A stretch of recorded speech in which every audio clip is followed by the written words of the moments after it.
आप लोगों को शिवम कोचिंग सेंटर में स्वागत है। आप लोगों के लिए ज्योग्राफी का ऑब्जेक्टिव लेकर आए हैं जो यूनिट 1 है। इसमें बारी बारी से प्रश्नों पर चलेंगे और देखेंगे इस सेट में कौन कौन सा प्रश्न आया हुआ है। प्रश्न नंबर 1 पर चलते हैं कि पंजाब में भूमि निम्नीकरण का मुख्य कारण क्या है। तो ऑप्शन नंबर डी है, अधिक सिंचाई के कारण पंजाब में भूमि निम्नीकरण हो गया है। नेक्स्ट प्रश्न पर चलते हैं कि मरुस्थल मृदा का विस्तार कहाँ है। तो यह राजस्थान में है। ऑप्शन नंबर बी, यहाँ मरुस्थलीय मृदा जहाँ बालू ही बालू हो उसे मरुस्थल कहते हैं। और भारत में कौन सा मरुस्थल है। तो यह सहारा विश्व में है और भारत में थार मरुस्थल है। नेक्स्ट प्रश्न पर चलते हैं, काली मृदा का दूसरा नाम क्या है।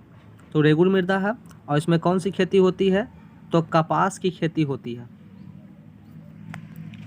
नेक्स्ट प्रश्न पर चलते हैं, मैंग्रोव्स वन का विस्तार सबसे अधिक कहाँ है। तो सुंदरबन में है। और सुंदरबन किस राज्य में है। तो वेस्ट बंगाल में स्थित है। नेक्स्ट प्रश्न पर चलते हैं, डाकुओं की अर्थव्यवस्था का संबंध किससे था। तो डाकुओं को व्यवस्था का संबंध संसाधन के अनियोजित तरीके से विदोहन करने से था। नेक्स्ट प्रश्न पर चलते हैं, निम्नलिखित में किस प्रांत को सीढ़ीदार खेती हो। तो उत्तरांचल में होती है और यहाँ चाय की खेती सीढ़ीदार खेती में होती है। नेक्स्ट प्रश्न है कि निम्नलिखित में किस राज्य में काली मृदा पाई जाती है। तो गुजरात में काली मृदा पाई जाती है। इसलिए कपास अग्रणी में भारत का पहला राज्य और सर्वाधिक बड़ा राज्य है गुजरात। भूमि उपयोग आंकड़ों के अनुसार 2002 से 3 में भारत में कितना % भूभाग पर वन क्षेत्र था। तो ऑप्शन नंबर सी 22.57%। नेक्स्ट प्रश्न पर चलते हैं, भारत में कितने प्रतिशत भाग पर मैदानी क्षेत्र है। तो ऑप्शन नंबर बी 43% भाग पर मैदानी क्षेत्र स्थित है। नेक्स्ट प्रश्न पर चलते हैं, निम्नलिखित में कौन सा कारक मृदा निर्माण में महत्वपूर्ण योगदान देता है। तो चट्टान के कारण भी मृदा का निर्माण होता है, जलवायु परिवर्तन में भी मृदा का निर्माण होता है, पेड़ पौधों के कारण भी मृदा का निर्माण होता है, अर्थात ऑप्शन नंबर डी हो जाएगा।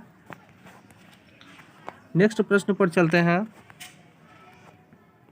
काली मिट्टी किसकी खेती के लिए उपयुक्त है। तभी आंसर हुआ इसका कपास के लिए। नेक्स्ट प्रश्न पर चलते हैं, भारत में सबसे अधिक विस्तार किस मिट्टी का है। तो जलोढ़ मिट्टी का है, ऑप्शन नंबर सी। और इसमें गेहूं और दलहनी फसल अधिक मात्रा में उपजाऊ है। नेक्स्ट प्रश्न पर चलते हैं, निम्न में से कौन स्थानबद्ध मिट्टी है जो स्थान बदलती है। ऑप्शन नंबर ए काली मिट्टी स्थानबद्ध मिट्टी है। नेक्स्ट प्रश्न पर चलेंगे, पुरानी जलोढ़ मिट्टी को क्या कहा जाता है।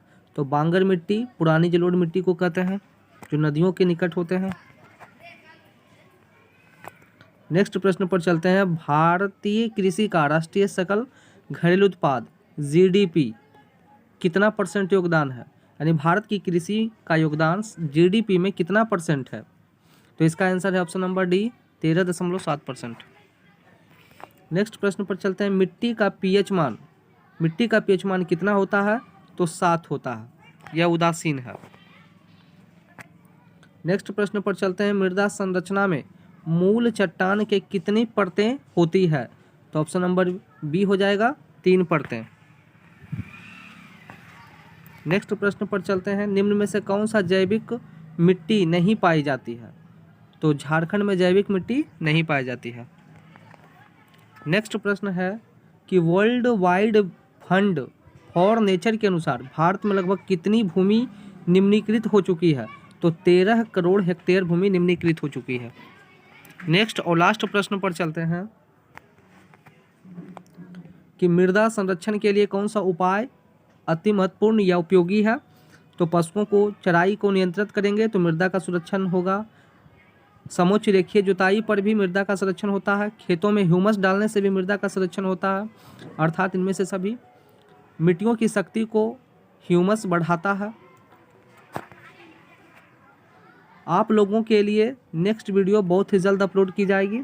आप हमेशा इस YouTube चैनल से जुड़कर तैयारी को और तेज़ी करें।